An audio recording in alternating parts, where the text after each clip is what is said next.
Well, good afternoon, everyone, and welcome to the 2020 Annual General Meeting of the Royal National Orthopaedic Hospital NHS Trust. For those of you who don't know me, my name is Dominic Dodd. I'm the Trust Chair. We're conducting this meeting virtually, and this session is being recorded so it can be made available to members of the public on our website after the meeting.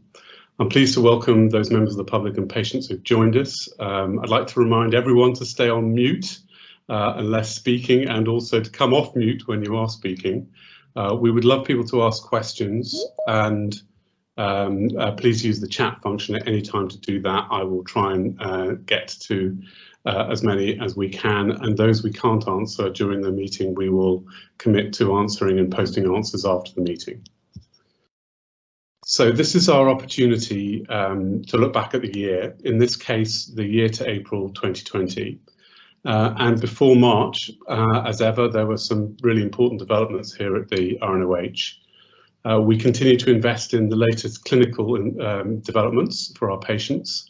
We had a major milestone when the spinal surgical team performed our first complex spinal procedure using a navigated robotic assisted arm. And this follows the installation and use of a similar capability for hips and knees.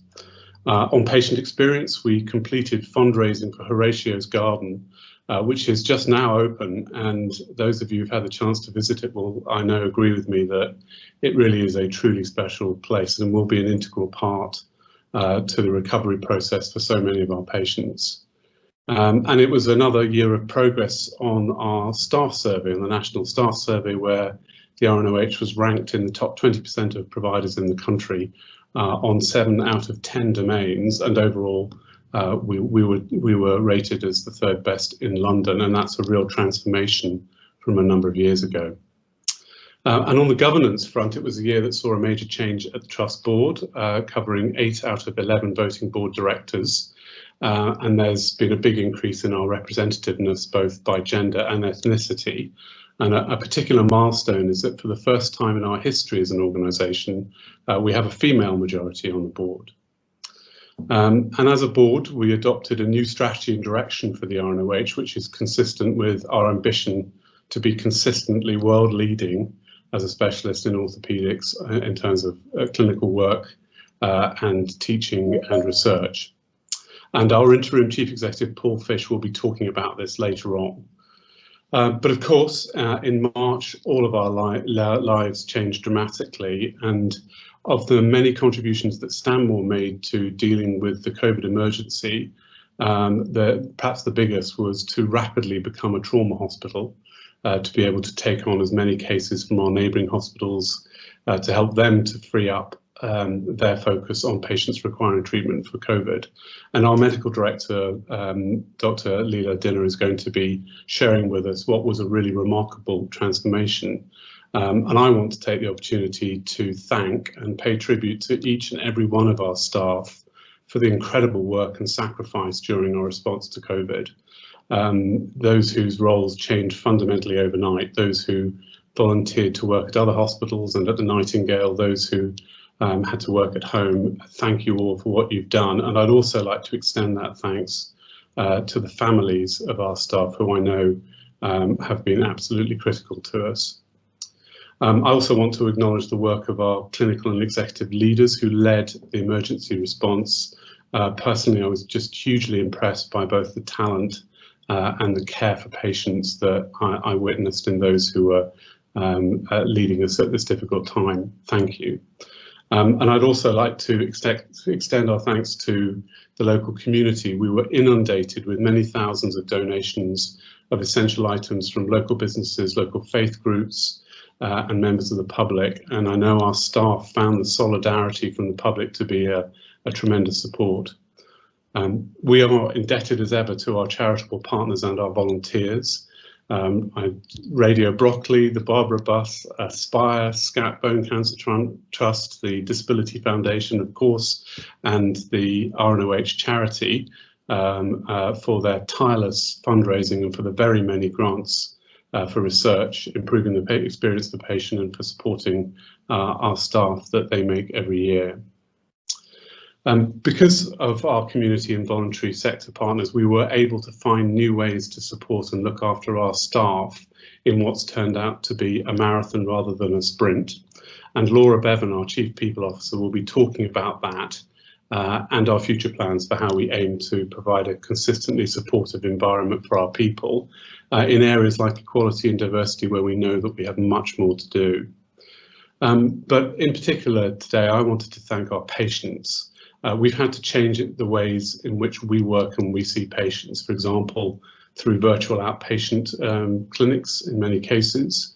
Infection prevention and control measures have changed preparation for surgery. They've meant changes to visits and visiting, and people above all have had to endure longer waiting times for treatment. And I wanted to thank you for your support to us in this time and for your forbearance.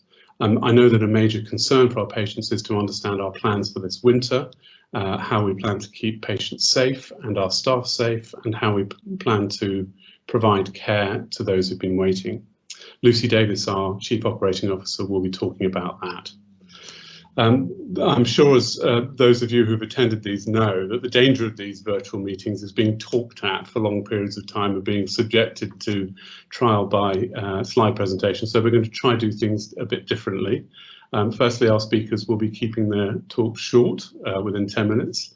And we've banned slides. We have given a special dispensation to this rule to Carolina Manoa, our Chief Financial Officer, who's been allowed a few slides, as she needs to conduct our formal business as an AGM of receiving the annual financial accounts, and we'll come to that later on.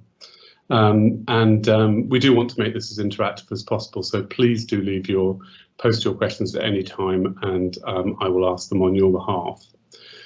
So that's it from me. I have one piece of business, which is to check the minutes from the last annual general meeting. There are quite a number of us who are new, so we're not able to vouch for their accuracy, but if there are any comments from those who were there about their accuracy, now is the time to speak. Okay, I'm going to take silence as a sense, so we'll take those to be an accurate record, and with that I will pass over to our Medical Director, Dr. Leela Dinner. Thank you. Hello. I'm going to talk a little bit about our experience as a trauma hospital and converting to one. March the 16th was the date when elective work was stood down nationally, and we had 1 week to prepare for the start of the work that we were going to be taking in trauma. 1 week sounds like a very short amount of time, and indeed is a very short amount of time to convert the entire work of a hospital. However, we were, I think, in retrospect, very lucky, and I think we were aware of it at the time, in that we had time for preparation. Not every provider was as lucky as that. But within that week, our main priorities were to discharge as many inpatients as possible, to clear the hospital, and to maintain our core pathways, which we did throughout the entire period. Our core pathways are around bone and soft tissue cancer, acute bone infection, spinal cord injury, and acute spinal pathologies. And we did that in consultation with not only the local sector, the North Central London sector, but of course those are national pathways.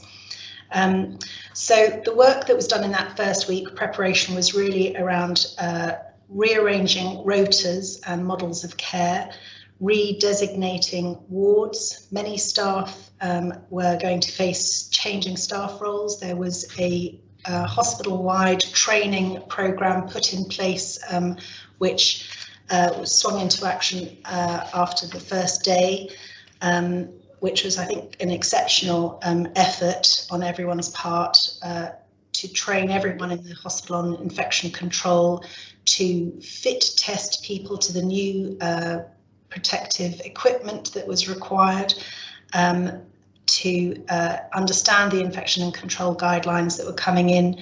Many of these were changing on an almost daily basis at that phase of the pandemic. There was a new electronic referral and scheduling package that was brought in to be able to manage referrals coming in from other hospitals for trauma. And that was probably the fastest, most seamless introduction of any IT package anywhere, in that it really came in over 24 hours. I think that many hospitals had to face the same sorts of things, but I think that was done very well, and a real testament to our digital teams for assisting with the integration of that so quickly. There was, of course, as Dominic has mentioned, of course, the conversion to virtual consultations, and that took place over a period of a couple of weeks, was extraordinarily successful, with high levels of patient and staff satisfaction. There was an introduction to basic intensive care that was offered to all clinical staff. In fact, all clinical staff took that up, and that was again, a kind of preparation for, we didn't know what we were going to be asked to do. We didn't at that point, of course, know exactly the size of the COVID wave that was coming. We had new protocols that were brought in across the whole hospital, which were around consenting of patients, prioritisation of surgery. There was a lot of work done around transport and how to transport patients around the system. I'm sure all of us remember that period. There were a lot of issues around availability of testing, the pressure, I think, to discharge. Some of the lessons certainly that we've learned subsequently as a nation around discharging patients without tests, particularly back into care home sector. But at that phase, that early phase, it was around working with our system partners in a very kind of collaborative and coordinated way to move people through the system as quickly as possible. There was a completely new approach to hospital visiting, which I think we would all lament. It is still the case that it's very difficult to come and visit people in hospital. It's clearly imposed on all of us a very different atmosphere within the hospitals. I think the other thing, of course, that changed hugely and very rapidly was the drive to home working, so that members of staff who could work at home, and I know Laura will talk more about that, but that changed I suppose the temperature and the atmosphere within the hospital, so that people who were here were extremely focused on the clinical work that was required to be done. There was a concept of shielding which was brought in, which didn't really exist prior to COVID, and that both altered the way in which we stratify patients and think about patients' risk, and staff, of course. There were some very different considerations for the RNOH as we dealt with a much older and frailer population as we took trauma patients. So a large number of trauma patients are relating to broken hips. Fractured neck of femur is the technical term, and they typically occur in elderly patients who are often very frail. And having a large number of those patients come through the hospital has, I think, in some ways changed many of our pathways. There was a lot of work done around the medical model and how that was delivered on the wards, and also improved our end-of-life care. There was also, for the RNOH, I think, a very sobering moment when we ordered a mortuary. We do not have a mortuary on site, and the hospital does not normally need to have one, but we ordered one and have one on site, and we haven't needed to use it very much, happily, but I mean, I think that, you know, I think there was some very significant psychological steps, I suppose, that we had to jump through in these first weeks as we were preparing for the trauma programme. The biggest difference really to the hospital was a completely different daily routine, and there were I think some really great learning that came out of that. So there was morning meetings where actually the work of the day was planned, with reviews at lunchtime and reviews in the evening, where there was a roundup learning of the day, iterating for any improvements for the next day. And I think that model allowed the very agile and fast transformation that took place within the hospital. There was literally no part of the work of the organisation that didn't alter, because even in the protected pathways, the ways in which people had to work, the staff who could be around to support, etc., altered. There was a huge shift of our allied health professionals from the work that they would normally do to support more on the ward and form ward support teams, who really made an enormous difference, both in supporting the nursing and medical teams on the ward, but also actually in some cases taking the role of the relative or the support for patients who were here, sometimes very far from their homes, alone. The RNOH took nearly 1,300 referrals from 50 hospitals in the 2 months of the trauma surge. So that's 23rd of March, which is when we actually opened our doors to trauma, to the 23rd of May, which was just past the peak. We operated on about 600 of those patients. Many of the patients did not need operative care, but we would normally do about 2,000 operations in that time, so that's a significant reduction in the normal workload through our theatres. However, our theatres in fact were working at full pelt with the very different infection control guidelines and the impact that that had on throughput. 55 of the cases that we operated on were children. We had a spread of trauma, sarcoma. We kept our cancer pathways going, so about half, just under half our cases were cancer related, about just over half were trauma, and about 80 were acute spinal cases. I think that there was the 23rd of March, which was the day that we opened the trauma hospital, was a real kind of mark in the sand for the organisation. There hadn't been a trauma meeting on this site for 32 years. So it was a Saturday morning, and it was extraordinarily well attended actually by consultant staff. And I think there's a real, I would like to say a personal thank you to the consultant staff who, for many of them, it was a major challenge to go back to doing trauma work, often work that they hadn't done for many years. I think I described the more frail patients that we took and had, and I think that we had a very different model of care for those patients, but again, something that the Trust can be very proud of, the staff can be very proud of, is that those patients had a very good outcome. We became the largest, the second largest hospital in the country doing fractured neck of femurs. It has a national audit that one reports into, and our figures were excellent and compared excellently with the outcomes that would be reported in a non-COVID period. There are, however, some really real challenges, I think, for us during that period. It's completely, of course, unknown landscape, very rapidly changing. There was rapidly changing guidance, both centrally and locally from the region, around the emphasis around infection control, the availability of protective equipment, the availability of testing.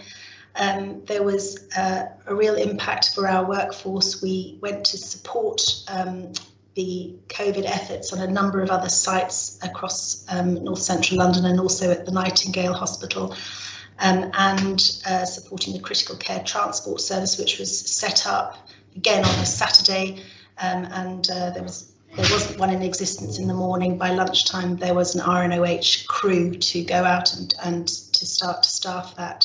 So that was there was some really extraordinary kind of individual commitment and efforts put in. There was quite a lot about the staff experience during this that I know Laura will talk more about. But I do want to mention that there was a lot of people who mentioned how they'd worked here for many years and hadn't met other people who'd worked in the organisation, and that actually the experience of the trauma hospital had really led to some bonding. People got to work in different groups, and that there was a real respect, I think, for each other's areas of work.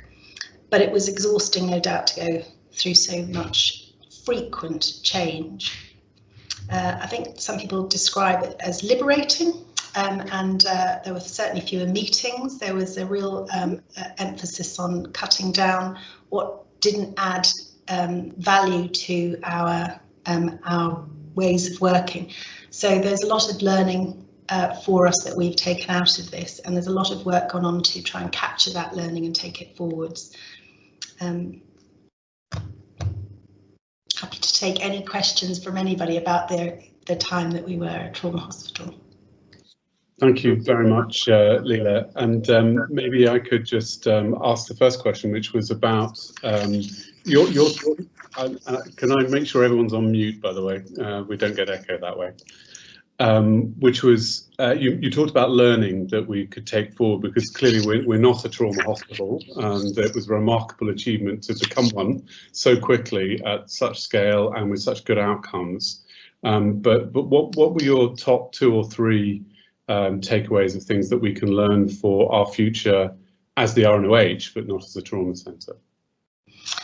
I think that the top learning, I think, for me was around the perhaps the mixing of skills, so the slightly siloed work of our very specialist teams actually was broken down. People were not doing that, but what that did was in fact led to some really vibrant conversations about areas for collaboration. So I think there's a lot of learning for us as a specialist hospital about how we go forward and don't lose that. There was clearly a lot to learn about, which I think the whole NHS is experiencing too, but there was a lot to learn around process and structure and cutting down the bureaucracy around it, so allowing people to take the lead. There was too much to do in too short a time to hold it all centrally, and actually people took ownership of all sorts of things. We just divvied out the work, people took it, and then they did it brilliantly. And I think that's a real lesson. We've got people of real skill and talent and commitment throughout the organisation, not related to the grade that they hold or the job, the title that they have, but actually about finding somebody with, you know, the energy and the enthusiasm, and they could have come from any background, and they really transformed things. And I think the other learning perhaps for the organisation was change was good. There was, you know, it was perhaps too much, too rapid, a bit exhausting, but that actually there was lots that was good out of it. And as a general principle, I think that has led to some really healthy conversations post-COVID. Of course, we find ourselves slightly facing the same thing again, Dominic, but we're much better prepared, I think, this time. That's great, thank you. There are no questions. I would encourage people to use the chat function to ask questions, but I'm sure that you will get more questions later on, Leila. Thank you very much for that, and thank you for your personal role in that, and in particular your daily briefings to all staff were legendary, and I hope will be compiled and published at some stage. So I'm going to introduce Laura Bevan now, who's our Chief People Officer, and she's going to talk about staff experience and what happened during that period of time, but also our plans for going forward. Laura. Okay, thank you. So obviously looking after our staff is absolutely crucial if we're going to provide the best patient care, and for RNOH over the last few years we've seen a steady increase in terms of the feedback we get from our annual staff survey in relation to the experience that our staff are reporting that they have here. And indeed in 2019 the Trust performed best in class against other acute specialist trusts for 5 of the 11 indicators that measure staff experience. And and in particular how staff rated team working, and perhaps even more importantly the quality of the care that they are able to provide. There have been a couple of areas in our staff survey that we have not been performing so well on and have been more difficult for us to really move the dial on, and they are equality and diversity, and also supporting staff from a bullying and harassment perspective and eradicating that in our organisation. So we've known that there's work to be done on that, and that was some feedback that we got from our previous survey, which was undertaken in late 2019.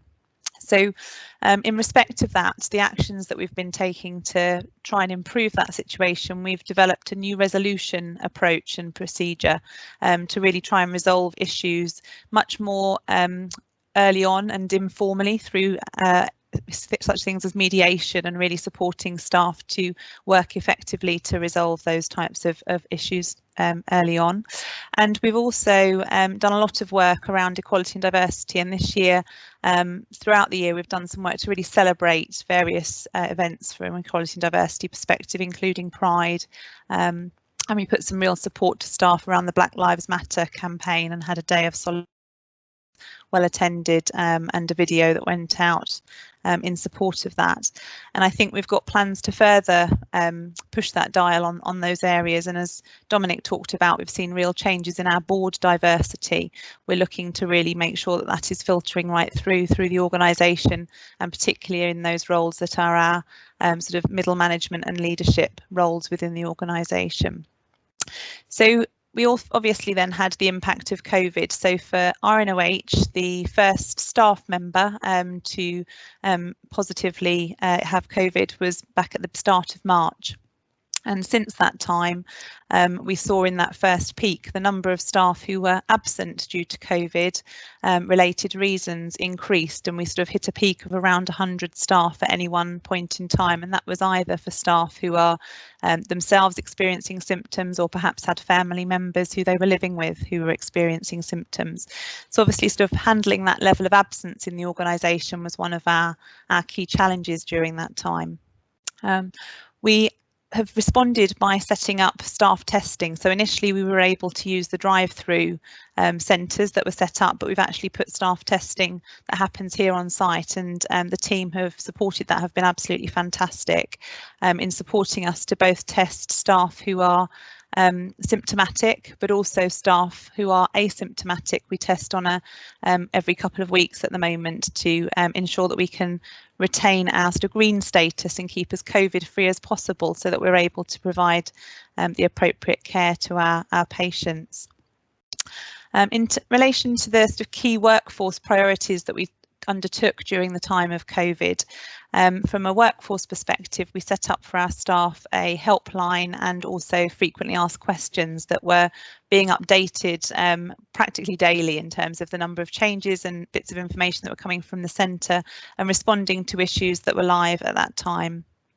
We put a lot of work in from an occupational health point of view to make sure that we were looking after the health and well-being of our staff, and there were a number of initiatives that were offered nationally that are still available that we can tap into to support staff, also from the mental health impact of COVID and sort of potential feelings of isolation for staff perhaps who were shielding, etc., or staff who were experiencing difficulties in their personal lives as a result of COVID, as well as in the workplace.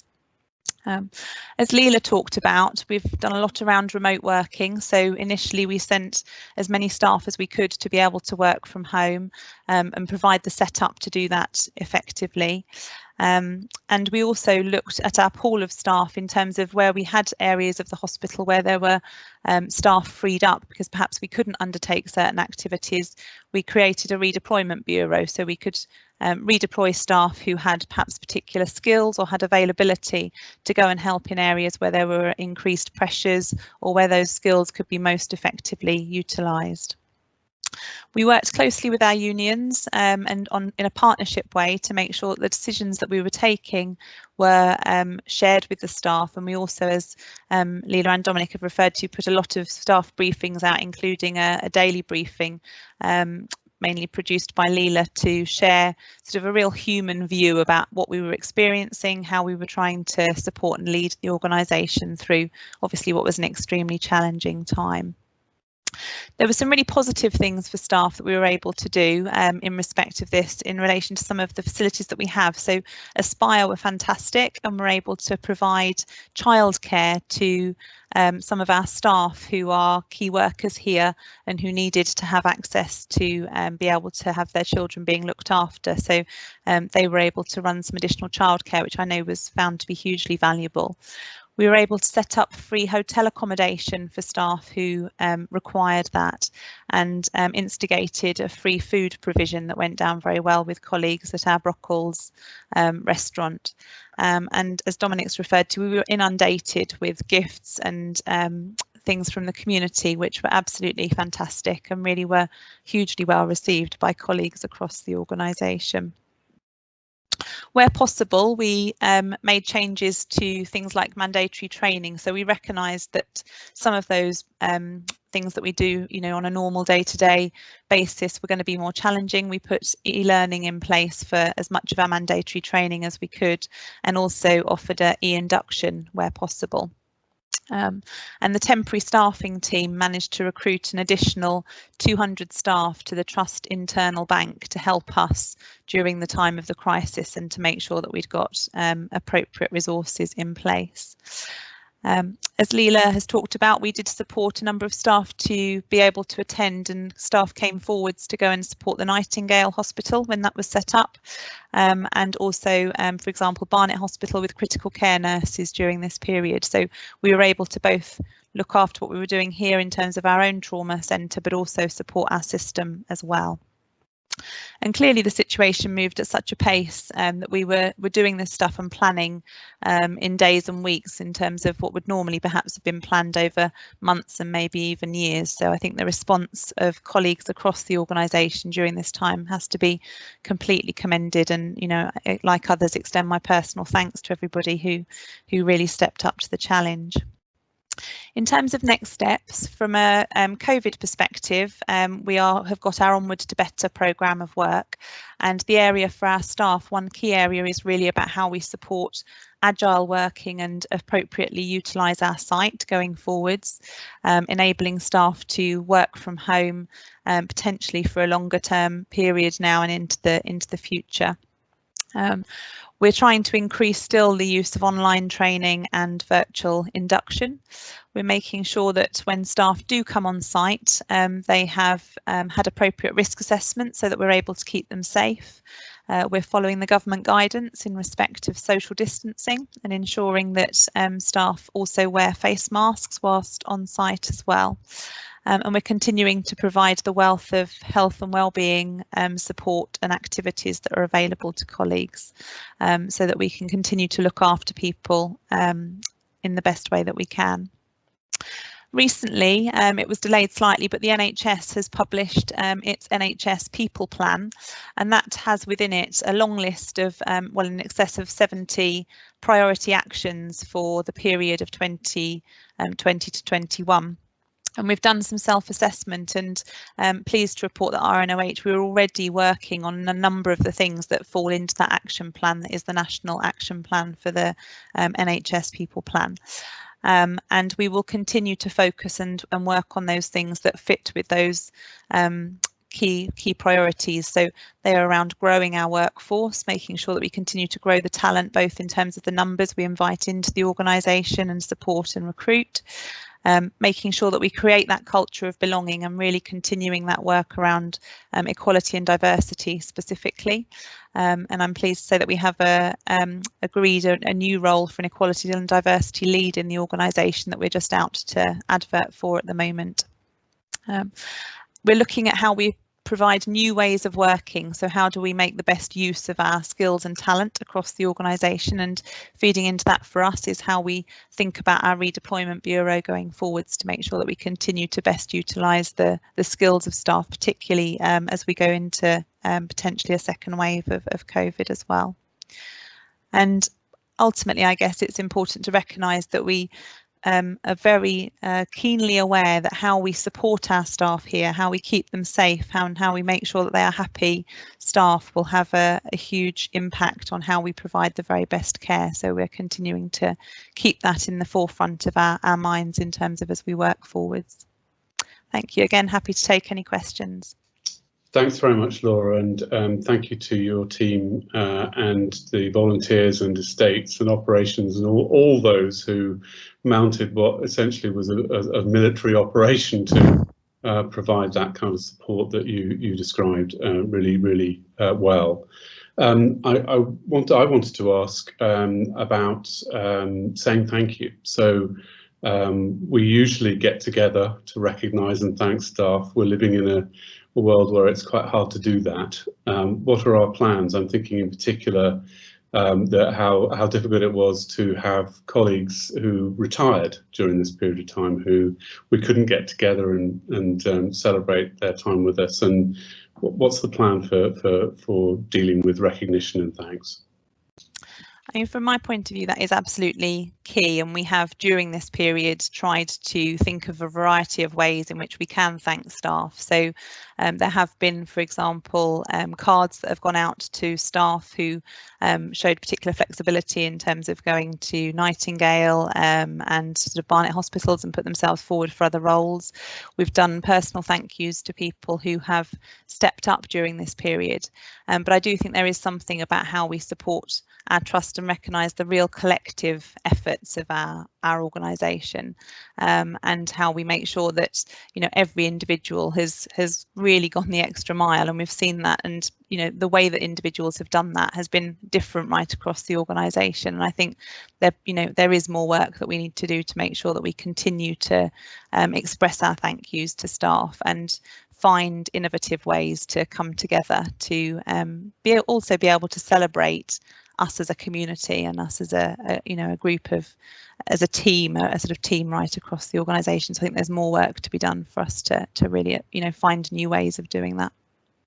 Thank you. And can I ask, going forward, clearly there was a huge effort in the March, April, May, June time, but actually since then, because of the need to care for and treat patients who have been waiting for non-COVID reasons,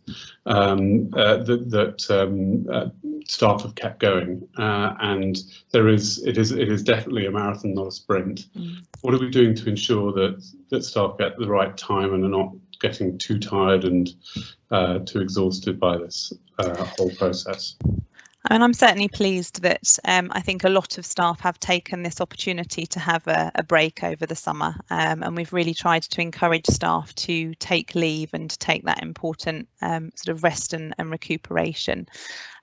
Both at the NHS more widely, but also locally, we have got a number of things in place to support staff to be able to access in terms of additional support. So there are sort of breakout rooms, if you like, set up that colleagues can join to debrief and to decompress.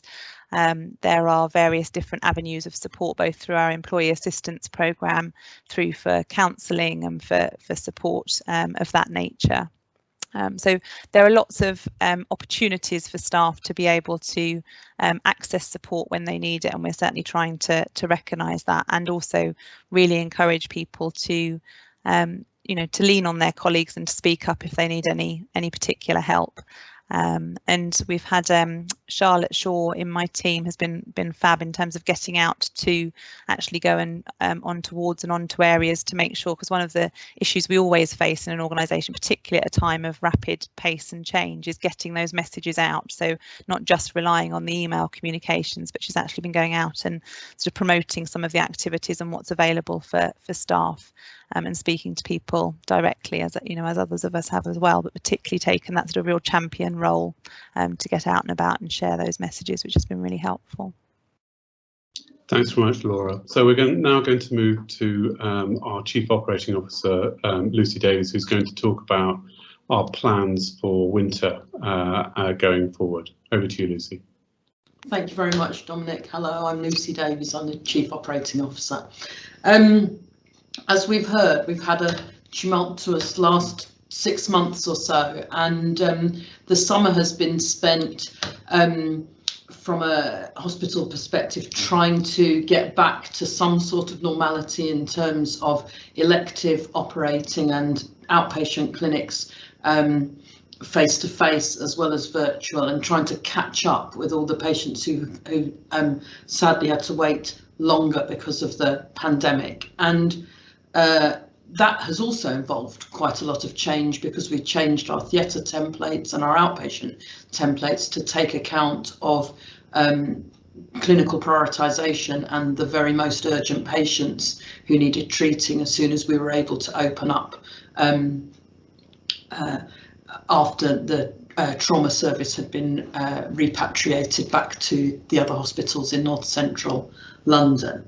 I'm pleased to say that in the last couple of weeks we have got back to the same levels of inpatient activity as we did in this time in 2019, which is no mean feat considering that our imaging scanners, we cannot have as many people in the waiting rooms, and we have additional cleaning regimes in there, and similarly for our operating theatres, and that we've had to reduce the number of inpatient beds in our older wards on what's known as the slope, because they need to be further apart for infection control purposes, so we've had to stop using every other bed in the wards that that are housed on our older slope accommodation.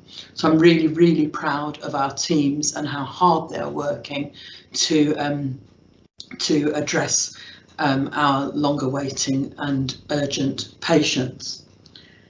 In terms of our planning going forward for this winter and for what is clearly is a second wave, we used to talk about if there would be a second wave, and now we know we are in the early stages of a second wave of COVID, although we at RNOH have no COVID patients at the moment as inpatients, and it isn't a plan that we would deliberately take them, although of course people can develop COVID once they are inpatients here, potentially. We've been making our plan, which takes account of firstly our experience in the first wave of COVID, secondly our role within north central London as an elective hub and what's called a green site, which means a site that is as free and as COVID secure as it possibly can be from COVID, with testing of all patients and all staff, all patients before admission and all staff on a regular basis. So our plan for this second wave has some elements that are the same as we did in the first wave, and some elements that are different. And one of the elements that is the same is that we have a number of protected urgent pathways, groups of patients for whom we must continue to provide service because there is not an easy alternative place for them to go. And those protected pathways will be the same as they were in the first wave, which is the patients who need acute admission to our spinal cord injury centre, patients requiring diagnosis or treatment for urgent cancers for adults and for children, patients with acute bone infection, patients who require urgent transfer from other hospitals for surgical problems of all orthopaedic sorts, including acute spinal surgical transfer. So those pathways were protected in the first wave, and we continue to treat those patients, and we will do the same in a second wave as our first priority. A difference in our plan for the second wave is that we are not planning to provide an orthopaedic trauma service. That is because we consider we can provide that it's even more important that we remain a clean green site to be able to provide as much elective capacity, not only for our normal patients, our traditional patients that are on our waiting list, but to patients elsewhere in north central London, when those hospitals, the designated hospitals in north central London to take COVID patients, when and if they become full of patients, then we will start to support them with their elective orthopaedic activity, and we're already making detailed plans about how we do that. And indeed, since we reopened our elective theatres in early June, we have had regular lists for colleagues from the Royal Free Hospital for paediatric surgery and for spinal surgery, which have become a regular and normal part of what we do now. So we've had some good practice in how to communicate with patients and staff about moving hospital and making sure that that is a safe process for everyone. As Leela Dinner described, in the last wave of COVID, we provided support to the critical care transfer service across North Central London, which means our consultant anaesthetists and our critical care nurses forming teams between with the same staff from other hospitals to transfer critically ill patients with COVID from one hospital to another when that needs to happen. And part of North Central London's critical care surge plan, as it's known, surge as the numbers of COVID patients increase, involves us providing a consultant anaesthetists and critical care nurses to that critical care transfer service when and if it becomes necessary to do so. And when that happens, we will moderate our elective operating accordingly, probably by about 1 theatre's worth of capacity. We have 10 theatres in operation in normal times, so 1/10 of our capacity, in order to liberate the staff to go and provide critical care transfer support to the rest of the sector. So as I've said, the capacity that we keep open, the beds, the theatres, the imaging, the outpatient capacity that we keep open will be available for use by orthopaedic services from across North Central London should they need it. And we will make sure that we work in multidisciplinary teams to prioritise patients accordingly so that there is not inequity of access depending on who's, which hospital's waiting list you started on. We will be treating the most urgent patients and the longest waiters, if we have capacity to do that, from across North Central London, and making sure that there is equity of access for those patients. Of course, we know that our ability to provide full levels of service may be affected by the incidence of COVID or the need to self-isolate amongst our own staff, and we have our own, as Laura has described, our own staff testing centre here so that we can test staff and their family members as fast as possible, but we do that both regularly to make, and for family members if they become asymptomatic or if children are sent home from school as contacts of other children with COVID, we test them to ensure that that their family member can get back to work as soon as possible when it's safe to do so. But we do know that we may have to flex the level of service that we can provide according to how many staff are able to be here at any one time, and we've had experience of moderating levels of service and redeploying staff to support, for example, our nurses on the wards. We had experience in the first wave of our allied health professionals, that's physiotherapists, occupational therapists, and other supporting staff, to work on the wards in effectively nursing roles in order to keep our beds open. So we've got practice in doing that in a way that we didn't have the first time round. So essentially our plan going forward into this autumn and winter and these coming months of a second wave is to do our utmost to keep elective services going at the highest levels we possibly can provide. And I think that will, with any luck, should be able to stay at 80% or so of normal levels, even in a high demand, even in quite severe scenarios. And so I'll stop there and take questions. Thanks, Lucy, and thanks to you and the wider team for all of the various operational juggling that's been going on, and I know continues in the planning work that's going on. I know a number of our patients are concerned about whether they're safe to come in for their treatment, and so could you just, as a green site, can you just provide reassurance to people as to why they should feel confident to come in. Yes, of course. I mean, we ask all our patients who are coming in for inpatient treatment or for any interventional treatment, including an anaesthetic, to self-isolate either for 14 days or more recently, because the guidance has changed, for 3 days before admission, as well as having a COVID test 3 days before admission to make sure that they are free from COVID when they come in. And that means, and if patients test positive for COVID, it is very likely that their admission will be cancelled and give them time to recover before they come in for treatment. We use our single rooms for patients who are on emergency pathways where there isn't time to test them for COVID before admission. We have separation. We've got lots of measures in place, for example, in outpatient waiting rooms, so that patients are physically separated while they're waiting, and we ask them.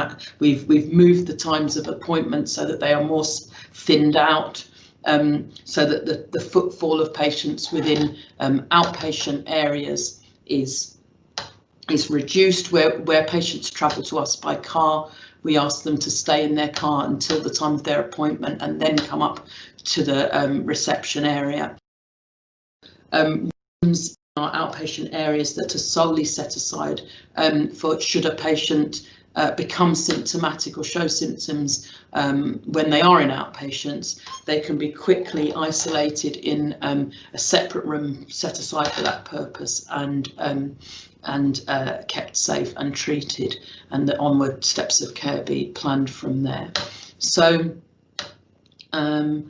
it's as safe as you can get in a hospital environment, because we are purely elective and because of all the levels of preparation that we take. And perhaps just to comment a little bit more about the testing of all of our staff. So any member of staff who works on site has a COVID test every fortnight. And if any of us were to have a positive test, we would then go and self-isolate for the required period of time. And we are the only trust, I think, in London that requires absolutely all of its on-site staff to have regular testing, even if they're asymptomatic. So it's a very, very safe place to be treated. Thanks very much, Lucy. I'm going to move us on now to our formal business of the accounts and introduce our Chief Finance Officer, Caroline Owusu Manoa. Over to you, Caroline. Thank you, Dominic. I will share the slides that I've been granted access to pull together, and then we can talk through what our financial position was in the last financial year. Can everybody see my screen? Great. So in 2019, we reported a deficit of 10.7 or 10.8 million, which is an adverse performance of 8.9 million against plan, excluding what we call the Financial Recovery Fund, which is what NHSI kindly fund us. The trust reported an adverse variance to plan of about 3.5 million. Now, you're probably thinking why, so I'll go through the why. What happened was that we did not achieve our cost improvement plans of about 1.2 million. And in order for us to perhaps perform better, we have new plans for the year ahead on how we might tackle our cost improvement plans. We also had some non-delivery of income against income target of about 1.4. Now, for last financial year, our total capital spend was about 5.5 million. Medical equipment, 1.3, including accommodation for the SPECT CT, was what we did. And then we had, the breakdown was also inclusive of backlog maintenance of 0.8, mainly to do with our estates, and IT of 2.5, and then some enabling works for Stanmore site redevelopment of about 1.9. Now, the trust achieved its some financial targets, but unfortunately some were not achieved, and I thought we'd spend a minute or two just talking through that. So we have what we call the external financing limit, and we were able to achieve that, and our capital resource limit, we were able to achieve that because we came in slightly under our capital plan for 1920. The targets we didn't achieve are the Better Payment Practice Code, which was, the target is 95% of invoices within 30 days. 83% was achieved, and in the year before we achieved 81%, which means last year was a slight improvement on the year before, and we will work tirelessly to make sure that as the years go by, we moved more towards achieving that target. Apologies. Our break-even duty is met. We consider it met if expenditure is covered by income over a 3-year period. But as I said before, we did not achieve our plans, so therefore we didn't meet that duty as well. I will now go to the next slide, which is more of a forward look of 2020 and 21, which is the financial year we're in. So the normal financial regime was paused when COVID started, and I'm sure if you followed the news, you heard the government announcement around how the NHS was being supported through that period. So in the first 2 quarters of this year, we've been supported to deliver a break-even financial position. And then there's been central funding made available for us for anything extra that we've needed to spend in relation to COVID, and that's both revenue and capital. So we've had to make some adjustments to our outpatient areas to make sure it's COVID protected, and we've had to make some further adjustments to certain areas to allow for social distancing. So all of that has been covered by government funding. In Q3 and Q4, which is we've just about entered Q3, is where we will, work with our system partners to agree a forecast outturn, and we have a funding envelope which takes account of what we will potentially spend on COVID, especially now that there is a potential for a second outbreak. This is very, very important. But just to reassure you, things like PPE, which is essential for the delivery of patient care, will be funded nationally. So we've got a place to go to make sure that our staff and patients are duly protected. Our capital plan for this year was 8.7 million. And a big thanks goes to RNOH charity for funding some medical equipment, our SPEC CT, solely funded by them, and we are really grateful for it. And then there's a further breakdown of the capital spend, which is backlog maintenance and a range of other things, including IT and some COVID-related spends in terms of building infrastructure and some contingency, which we have put aside in case we need it. So that sort of summarizes our financial position for last year and gives you an overview of our financial plan in this year for the rest of this year as well. I'll pause there and take any questions anyone may have. Thank you. Thanks very much, Caroline. And obviously our detailed accounts are contained in the annual report, which is on the website. A question I wanted to pose was, what's happened to our underlying financial position during COVID? Has it got worse, better, the same?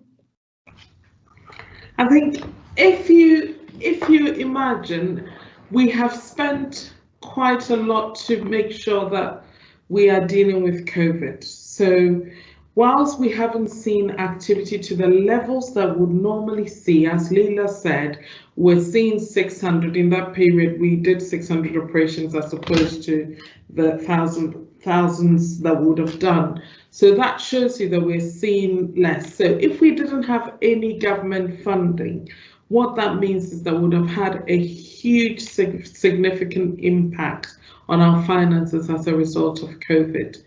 But the government funding has come in to support our position. So underlying our pay spend has remained pretty stable. Actually, in the first quarter, it actually went down. Where we weren't seeing patients, we saw that our non-pay spend went down as well. But as we go into the latter half of the year, we're starting to pick up, so that's increasing as well. So for you to get a true assessment of the underlying financial position, the true underlying financial position is a deterioration. However, as I said, the funding has supported our position, so therefore we've been able to go through the months breaking even. Thanks very much, Caroline, and thank you to your team for all the work that they've been doing in these rather strange circumstances as all of the financial regime has been changing around us. So thank you. In a way, so our formal business is done because we've received the financial accounts for the previous year, and in a way that sets up the challenge for us, because as an organisation we're obviously struggling with an underlying deficit for many years, and that's something that we obviously have to deal with. But equally, we're very ambitious. We want to be world leading in our clinical services, in our research and our education, and all of that requires investment. So actually, we need to think very differently about what our vision is for the future and what our strategy is for the future. So I think that's a perfect setup for our Chief Executive, Professor Paul Fish, to take over and tell us about the vision going forward. Over to you, Paul. Thank you, Dominic. Hello, everybody. My name is Paul. I'm the Interim Chief Executive and Chief Nurse. Over the last few years, there have been many familiar faces that have come to the annual general meeting, and I know that many of you are here virtually today. I'm so sorry that we can't see you in person, myself and the rest of the board. I really hope that by this time next year we're able to bring you into a room together so that we can see you in person again. That there's, over the last 6 years I've been here, the commitment of people coming back to every annual general meeting has been really clear, the commitment to the organisation, and hopefully we'll see you in person next year. The presentations that we've heard today, I think, have already shown the great work that's happened over the course of the last few months. I personally want to thank every member of staff in the Trust for their enormous resilience that they've shown and their contributions that we've heard about so far. It's been a really tough environment for our staff, and I couldn't be prouder of everything that they've done over recent months in the organisation.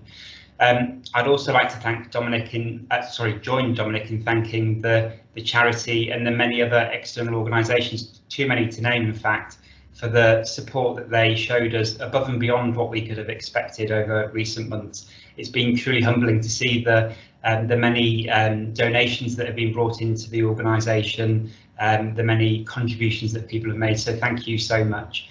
As Dominic says, I want to talk about the future. If we try and put COVID aside for 1 minute, and that will be difficult because it's obviously front and centre in all of our minds, but if we try and put COVID aside, this is actually an exciting time for the RNOH. We're rightly proud of our reputation and history of providing high quality specialist care for our patients locally, regionally and on a national footprint.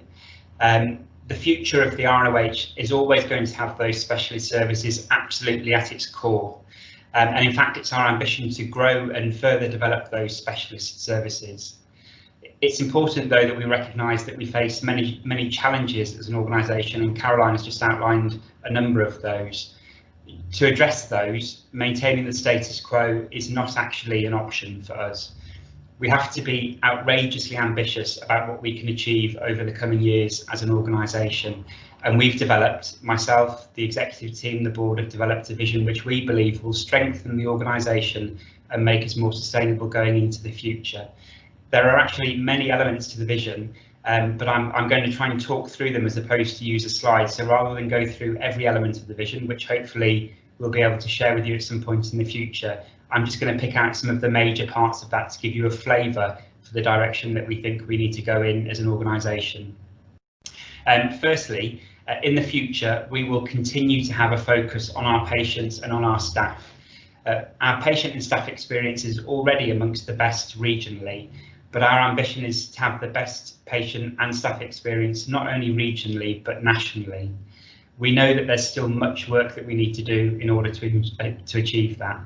So from a patient perspective, we're going to look outside of the NHS to industry to learn new techniques in improving customer experience, and we'll bring those back to the RNOH.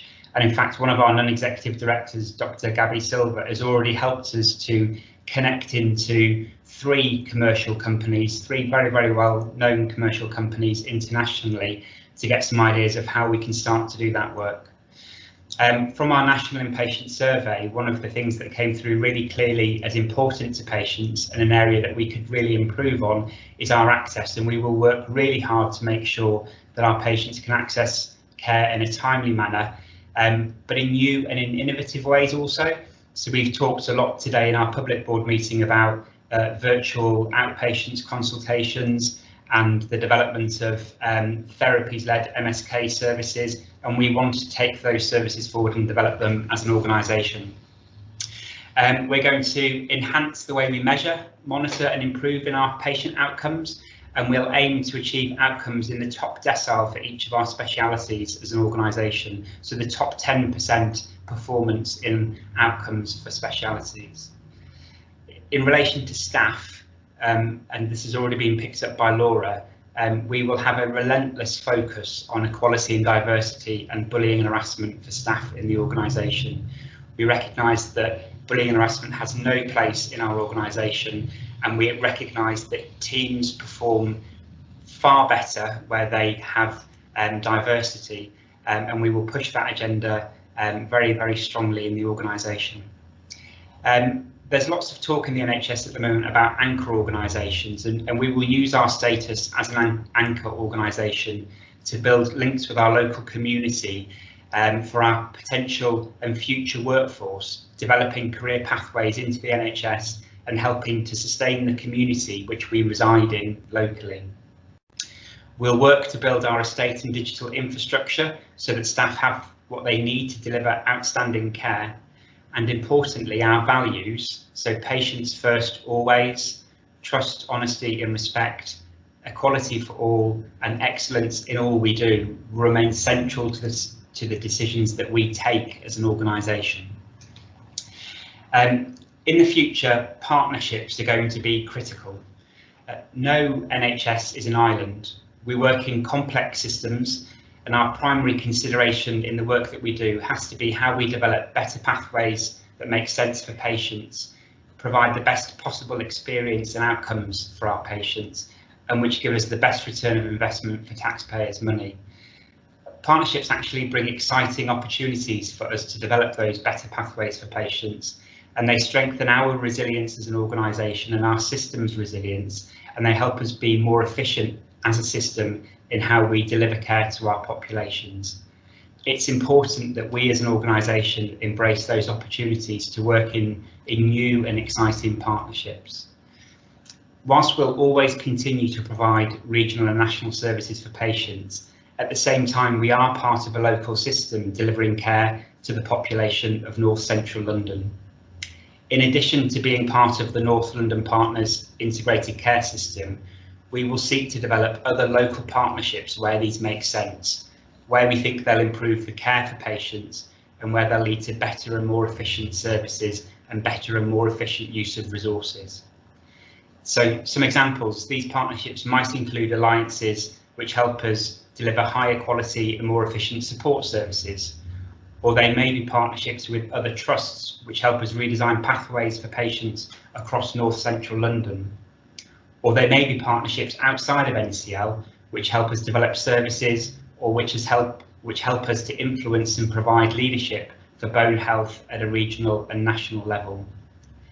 However it is these partnerships develop, though, over the coming months, our vision is to be more connected into our local, regional and national systems. We believe that those connections not only strengthen us as an organisation, but ultimately and most importantly, they help us provide opportunities for the development of even better services for our patients. In the future, we must also focus on our financial sustainability, and to achieve this, we think we need to focus on two things. Firstly, we must grow. Our current turnover, of £140 million per year places constraints on us as an organisation. Having a higher turnover not only helps us invest in developing better services for patients, but it helps us be more financially sustainable as an organisation. We think there are a number of opportunities for growth. Firstly, we want to grow our specialist tertiary services where these make sense, and ideally we will work in new partnerships on a regional and national level to develop those tertiary services. Secondly, and for the first time as an organisation, we want to work within partnerships locally to deliver high volume, low complexity services for MSK patients, including developing new and innovative direct access therapies-led services for patients right at the very start of them developing MSK symptoms. And thirdly, we want to grow the amount of income that comes from non-NHS sources. It's important that I'm clear that that non-NHS income is vital for the RNOH. Every penny profit that we make through such ventures, we can reinvest into the RNOH to develop better services for all of our patients. It's likely that private practice is going to be the largest part of that non-NHS income, but there are other sources such as through research. The second way to financial sustainability is for us to be more efficient. We know through a range of different measures that are out there that there are opportunities for us to be more efficient. We again think through working in partnerships that we can look to deliver support services more efficiently. In doing so, we're going to focus as much on the quality of those support services as we are going to on the cost. We will use quality improvement methodology, which we're becoming better at as an organisation, to make sustainable improvements to the various clinical and non-clinical pathways that we have, concentrating on those that bring the most benefit to patients whilst help achieving the best cost efficiencies. And we will focus relentlessly on reducing unwarranted variation and, where appropriate, standardising pathways for patients. We think that this vision gives us the best opportunity as an organisation to become sustainable into the long term, and we think it's really exciting as an executive team and as a board, and I hope you share that with us. I'll pause there for any questions. Thank you. Thanks so much. And I was just going to ask, I know that a number of people would be concerned that this vision means less focus on our heritage as a specialist tertiary provider. And can you talk a bit more about what this really means for the core of what people feel is the RNOH? Yeah, absolutely.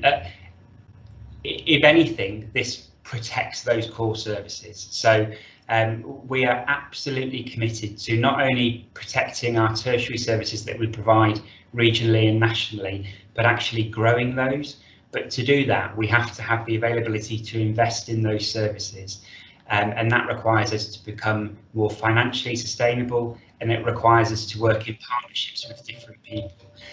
So the future of the RNOH is actually going to see more tertiary services, a bigger market share, for want of a better term, of those tertiary services that are provided regionally and nationally. But at the same time, recognising that we do sit in a particular locality. We sit within North Central London. We have a responsibility as a member of the North Central London Integrated Care System to care for the population of North Central London, as well as those tertiary patients that we serve regionally and nationally. Thanks very much. So we've come to the end of our speakers, and thanks to all. for their thoughts and for answering my questions. Are there any other questions that people would like to put to anyone who's spoken? So I've got a question from here. Could I please ask what is happening with the proposed new car park and Princess Eugenie House?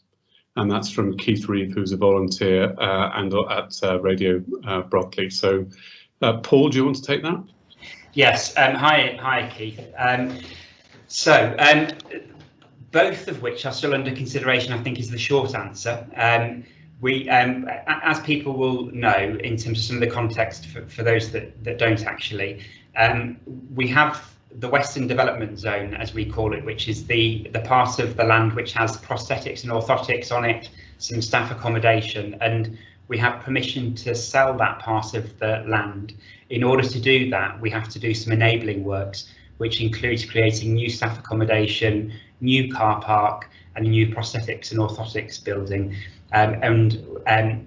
Ultimately, we will still need to do that. The timeline, however, for when we need to do that is extended from where we thought it was previously. So at some point in the future, we will need to do those things, however, not now necessarily.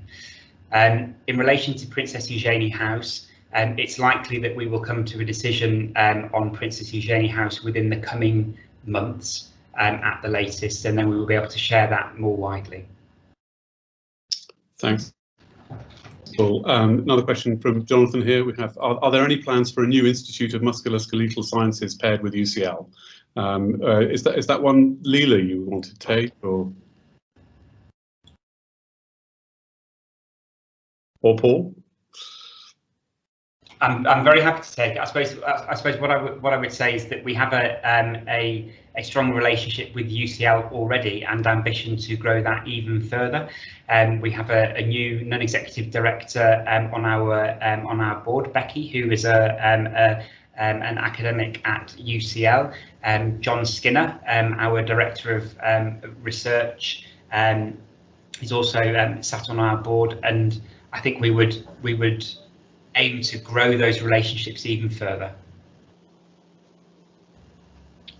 I'd absolutely just echo that. I think we can't continue to be a fantastic clinical services provider without also supporting fantastic research and teaching, and so it's essential that we find a route to more investment on those fronts. Other questions, anyone?